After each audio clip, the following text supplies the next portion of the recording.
আলাইকুম। বর্তমান মুরগির বাজারের কি অবস্থা খামারিরা জানেন তো। এই প্রেক্ষাপটে আপনাদের উচিত, সেল সেন্টারে কিন্তু 170 টাকা 60 টাকার উপরে 170 টাকা এরকম বিক্রি করে। তো আপনাদের উচিত 150 টাকা বা এর নিচে বিক্রি করেন না, কেজিতে 10 টাকা লাভ রাখি। লাভ বলতে মানে গাড়ির পাইকারি রেট থেকে 10 টাকা বেশিতে মেলা দিয়ে বিক্রি করেন, সিন্ডিকেটটা ভাঙেন। কারণ এই দেশে দালালের সোদাসু দিয়ে আমাদের অবস্থা খারাপ।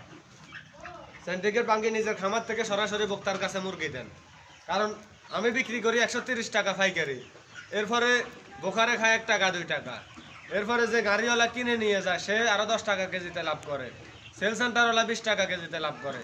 তাহলে একটা কেজিতে প্রায় 35 টাকা খামার আর সেল সেন্টার মানে ভোক্তা পর্যায়ে যাইতে ডিফারেন্স থাকে প্রায় 35 টাকা। তো 35 টাকার জায়গায় আপনি 10 টাকা লাভে বিক্রি করেন। আমি আজকে 145 করে মেলা দিয়েছি, তো আলহামদুলিল্লাহ মোটামুটি ভালো বিক্রি হচ্ছে। কালকে 150 করে দিয়েছি। তো এভাবে আপনাদের যখন মুরগি রেডি হবে, বাজারের অবস্থা খারাপ হলে মেলা দিয়ে বিক্রি করবেন। সেল সেন্টার কোনো পাইকারি বিক্রি করার দরকার না, আপনারা খুচরা বিক্রি করবেন। অন্তত পক্ষে পুঁজিটা আসুক অথবা কিছুটা লস কাভার হোক। যেমন আমার এরপরে এটার মধ্যে 1 লাখ টাকার উপরে লস হবে, কিছু করার নাই। তবুও আমি যদি সব মিলে 20-30 হাজার টাকার পরে বেশি আমার সেভ হয়, 1 লাখ টাকা থেকে আমার 20,000 টাকা সেভ হলে 80,000 লস হইলো, তবুও সমস্যা নেই, 20,000 টাকা তো বাঁচলো। তো আমাদের খামারিদের দুঃখটা কেউ বেচো না, কোম্পানির সিন্ডিকেটের কারণে সব সমস্যা। 1 মাস আগেও বাচ্চা একটা 70 টাকা, বাচ্চা নয় বাচ্চার ক্রাইসিস। কিন্তু এখন আমি গত সপ্তাহে বাচ্চা নিয়েছি মাত্র 13 টাকা করি।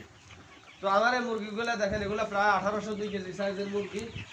আমি বিক্রি করতে বাধ্য, বিক্রি করতে হইব। কয়দিন আপনি ধরে রাখবেন? 2 দিন 7 দিন, এরপরে তো বিক্রি করতে হইব বাধ্য। মানে দিন দিন বাজারের অবস্থা আরো খারাপ। তো আপনারা সিন্ডিকেটের মায়েরা সুদি। তো এখানে মূলটা হচ্ছে কিন্তু কোম্পানির, সিন্ডিকেটটা করে কোম্পানি।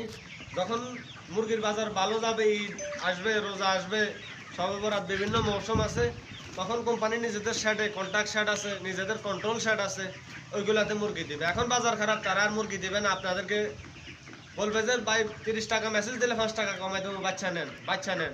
আর যখন ঈদ আসবে তখন বাচ্চা নাই। বাচ্চা কই যায়? তাদের মায়ের বোদার মধ্যে নিয়ে যায় বাইনশোদের গো। আপনারা সিন্ডিকেটের অবশ্যই চেষ্টা করবেন সিন্ডিকেট ভাঙতে। আর যখন বাচ্চার দাম বেশি থাকবে তখনও দিবেন না, আর যখন বাচ্চা সাধবে তখনও দিবেন না।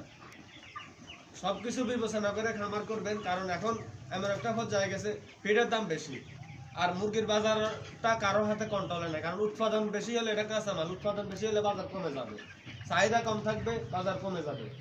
উৎপাদন কম, চাহিদা তখন বাড়ি যাবে, স্বাভাবিক, তখন বাজার বাড়ি যাবে। ওই জিনিসটা বিবেচনা করে আপনারা মুরগি দিবেন।